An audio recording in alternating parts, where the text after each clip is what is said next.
It's hard to believe, we lost a legend like Gene Hackman. Yeah. His performances have been such a part of cinema history for so long. Right. It feels like he'll always be with us, at least on screen. Absolutely. He was one of those rare actors who truly disappeared into his roles. Right. You never felt like you were watching Gene Hackman. You were watching Popeye Doyle. Exactly. Royal Tenenbaum, Little Bill Daggett. Exactly.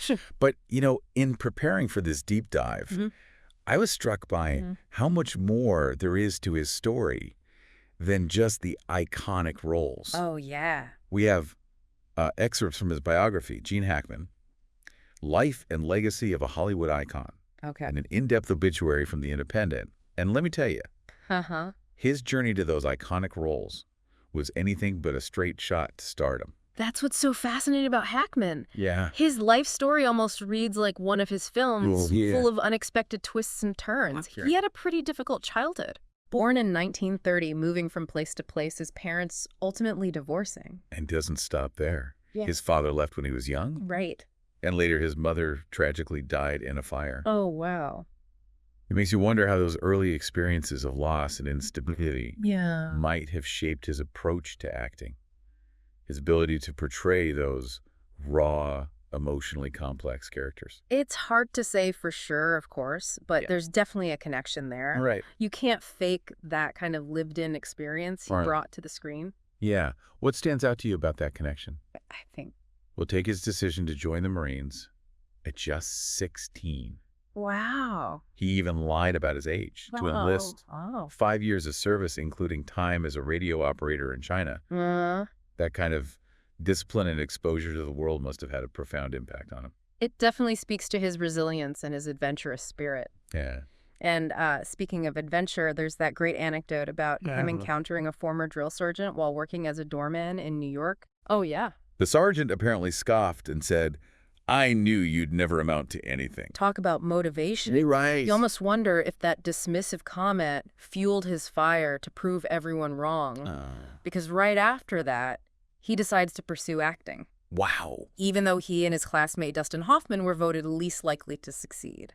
Can you imagine those two sharing a flat? I know. Struggling to make it in New York, honing their craft. It's amazing. It's the quintessential struggling artist story. Yeah. Made even more remarkable by their eventual success. Right. It speaks to their shared passion and their unwavering belief in their abilities. And speaking of unlikely beginnings, we have to talk about his breakthrough role in Bonnie and Clyde. Yeah. It wasn't an instant rise to the top for him. He'd been working steadily for years before that. Right. But Bonnie and Clyde was the game changer. Yeah. Warren Beatty, who was already a star, specifically chose Hackman for the role of Buck Barrow. Wow. After seeing him in an off-Broadway play. It was a gamble on Beatty's part, and it paid off brilliantly. It certainly did that. That performance earned Hackman his first Oscar nomination. Right. And launched him into a whole new stratosphere. Yeah. What's interesting to me is that even in that early role, you can see those flashes of intensity and depth that would become his trademark. That's a great observation. Yeah. There's a rawness and authenticity to his portrayal of Buck Barrow, a sort of lived-in quality that was unusual for Hollywood at the time. Yeah. It's as if he brought his own experiences of hardship and resilience to the role. And then just a few years later, he completely blew everyone away with The French Connection. Right. That gritty, unforgettable performance as Jimmy Popeye Doyle. Yeah. It solidified his place in film history and earned him his first Oscar. The French Connection is such a pivotal film in his career. Right. It showcases his ability to inhabit characters who are both tough and vulnerable, morally ambiguous, even flawed. Right. Doyle is a classic anti-hero driven by his own code of justice. Yeah. And Hackman brings him to life with such intensity and complexity. And that subway chase scene. Oh, yeah. It's considered one of the most iconic action sequences ever filmed. Absolutely. You can practically feel the tension and grit radiating off the screen.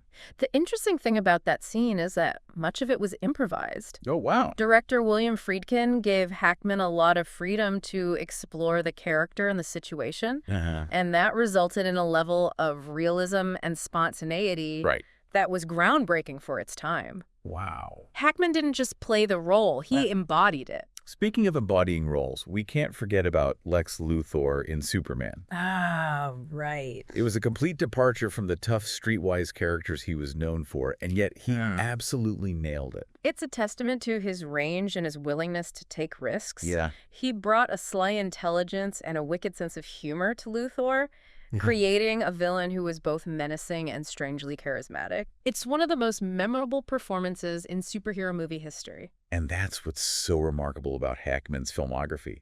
The sheer diversity of roles he tackled. Yeah. From gritty cop dramas to comedies, historical epics, to sci-fi thrillers. He did it all. He consistently delivered powerful, memorable performances.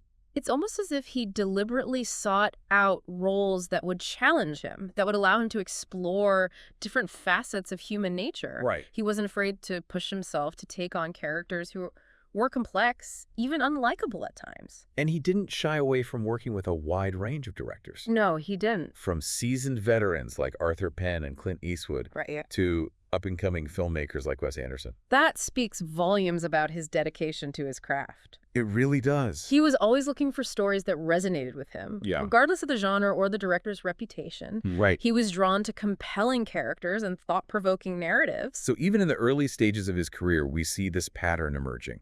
Yeah. The difficult beginnings that instilled a sense of resilience. Right. The unexpected path to acting that speaks to his determination and the willingness to embrace challenging roles that showcase his versatility. That's right. It's almost like he was destined to become the complex, nuanced actor we all admire.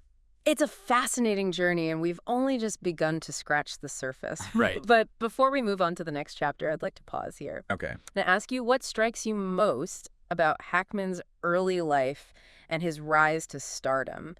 I think what strikes me most is that sense of purpose that seemed to guide his choices, even when his path was unconventional. It's like he was constantly seeking authenticity. Exactly. Both in his life and in his work. Exactly, and that authenticity shines through in so many of his performances, even when he's playing characters who are far from perfect. Right. Take Scarecrow, for example. Sure. He and Al Pacino, as these two drifters, each carrying their own baggage, forming this unlikely bond on the road. It's such a powerful and moving film. It is. Their performances are so raw. Yeah. So emotionally resonant. You could feel the weight of their shared experiences. Right. Their struggles, their hopes. And that rawness likely stems from Hackman's own early struggles. Right. He brought a sense of vulnerability to those tough guy roles. Yeah. That was unusual for the time. Yeah, think about his portrayal of the Reverend Scott in the Poseidon Adventure. Oh, yeah. He's a man of faith. Right. But he's also a man of action, willing to fight for survival. And he doesn't shy away from challenging authority, even when facing unimaginable circumstances. There's a scene where he confronts the ship's captain, questioning his decisions, demanding accountability. Yes. It's a powerful moment that speaks to Hackman's own independent spirit. It's interesting you bring up that scene. Yeah. It highlights another aspect of Hackman's acting. Okay. His ability to convey moral complexity. Yeah. He often played characters who were caught between right and wrong. Right. Grappling with difficult choices. Like in Night Moves, where he plays a private investigator. Yes. Caught in a web of deceit and danger. He's a good man trying to do his job, but he's also flawed, driven by his own demons. Night Moves is a great example of neo-noir. Oh, okay. Which, for those unfamiliar, is a modern take on classic film noir. All right. Often featuring cynical detectives and morally ambiguous characters. And Hackman was brilliant at capturing that sense of moral ambiguity. Yeah. That internal conflict between duty and desire. And let's not forget his chilling performance as Sheriff Little Bill Daggett. Oh, yes. In Clint Eastwood's Unforgiven. Yes. He won his second Oscar for that role. He did. Best Supporting Actor. Wow. He's a terrifying figure. Yeah. A symbol of brutality and corruption. Right. But Hackman also manages to imbue him with a strange kind of humanity. It's a masterclass in acting. Yeah. He conveys so much with just a gesture, a subtle shift in tone. Right. He doesn't need to overact or grandstand. Right. He understands the power of restraint. And it's worth noting that he chose to retire from acting in 2004 at the height of his career. Wow. He didn't want to go out on a sour note, as he put it. Yeah. He wanted to end on a high, and I think he absolutely achieved that.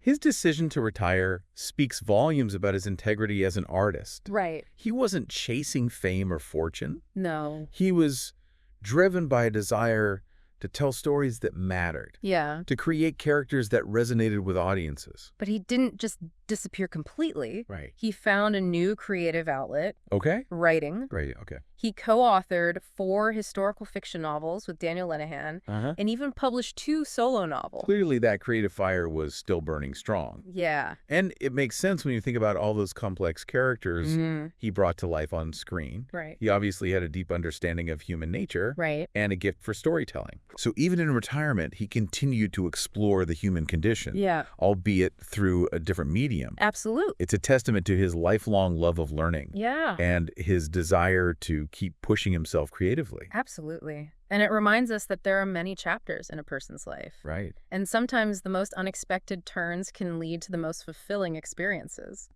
Now, before we move on to Hackman's later career and his legacy, let's take a moment to appreciate the sheer range of his work. Right. We've talked about his gritty dramas and his chilling portrayal of villains, but he also had a knack for comedy. That's right.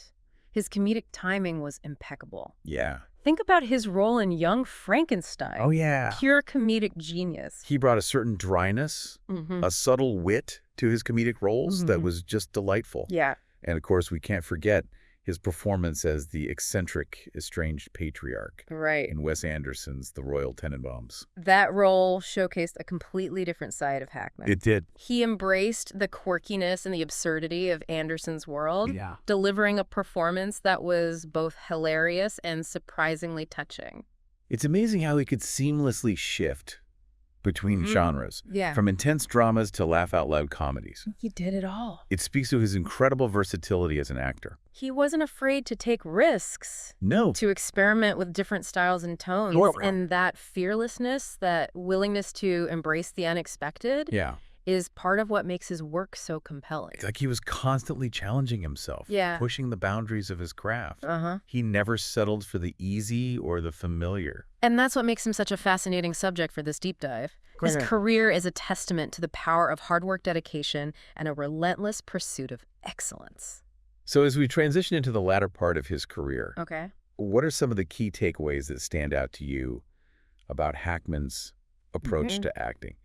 His incredible range and his commitment to authenticity. Right. It's like he had this innate ability to tap into the core of a character. Yeah. To find the truth beneath the surface, regardless of the genre or the setting.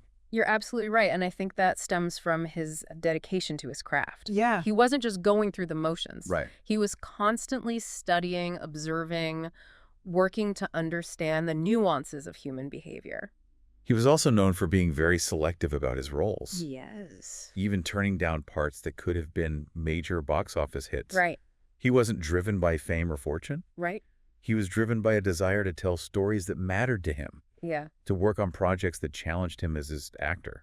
And that selectivity is reflected in the quality of his filmography. Yeah. He consistently chose films that were well-written, thought-provoking. Right. And often pushed the boundaries of conventional storytelling. Like The Conversation, for instance. Oh, yeah. A psychological thriller that explores themes of surveillance, privacy, and the ethics of technology. Right. It's a film that's even more relevant today than when it was released in 1974. Absolutely. And Hackman's performance as Harry Call, a surveillance expert who becomes increasingly paranoid and disillusioned, is nothing short of brilliant. It really is. He captures the character's isolation, his obsessive nature, his growing sense of unease with remarkable subtlety. Yeah, and The Conversation is also a great example of how Hackman was drawn to films that explored the darker side of human nature, the complexities of morality. And we see those themes echoed in Mississippi Burning. Yes. Where he plays an FBI agent investigating the murders of 3 civil rights workers in the 1960s South. He's a man who's forced to confront his own prejudices and the deeply ingrained racism of the society he's trying to protect. It's a powerful and disturbing film that tackles a very sensitive subject matter. Yeah. And Hackman brings a raw intensity and emotional depth to his role. He does. You can sense his struggle, his internal conflict. Right. As he navigates the treacherous landscape of racial tension and violence. Even from his later career, he continued to seek out roles that challenged him. He did. In The Firm, He plays a ruthless lawyer with a dark secret. Yeah. And he's absolutely chilling. Right. He can convey so much with just a look, a gesture, a subtle shift in tone. It's a testament to his mastery of his craft. Yeah. He wasn't afraid to embrace the villainous side of a character. Right. To explore the motivations and complexities that drive someone to do terrible things. And it's not just about his talent as an actor. Right. He also seemed to have a knack for collaborating with other talented individuals. Yeah. Both in front of and behind the camera. He did. He worked with some of the greatest directors of his time. That's right. Including Arthur Penn, William Friedkin, Francis Ford Coppola, Clint Eastwood, and Wes Anderson. His ability to build strong working relationships with directors is a testament to his professionalism, his collaborative spirit. Right. And his deep understanding of the filmmaking process. Right. He wasn't just an actor delivering lines. Yeah. He was a partner in bringing the story to life. And he wasn't afraid to share the screen with other talented actors. Right. Often elevating their performances in the process. Yeah. Think about his collaborations with Al Pacino, Dustin Hoffman, and Robert De Niro. It's fascinating to watch those dynamics unfold on screen. It is. You can sense the mutual respect, the shared commitment to excellence. It's like they're pushing each other to be better, to dig deeper, to create something truly memorable. So, as we reflect on Gene Hackman's extraordinary career, I think it's clear that he was more than just a talented actor. Absolutely. He was an artist, a storyteller, a master of his craft. Right. He left behind a legacy of powerful performances, memorable characters, and thought-provoking films that continue to resonate with audiences today. Absolutely. He had a profound impact on cinema. Yeah. And his work will continue to inspire and influence generations of actors and filmmakers to come. Right. And while he may have retired from acting, he never stopped being a student of life. Right. A seeker of truth and a teller of stories. Yeah. He simply found new ways to express his creativity and share his insights with the world. And for that, we are truly grateful. Yes. So as we conclude this deep dive into the life and legacy of Gene Hackman, let's remember him not just for his iconic roles, but for the man. He was a complex, talented, and deeply human individual who touched the lives of millions with his art. Beautifully said. And for our listeners, I encourage you to revisit Hackman's films, to explore his writing, and to appreciate the depth and breadth of his artistry. Right. He may be gone, but his work continues to offer a window into the human soul. Yeah. A reminder of the power of storytelling to connect us, to challenge us, and to make us feel deeply.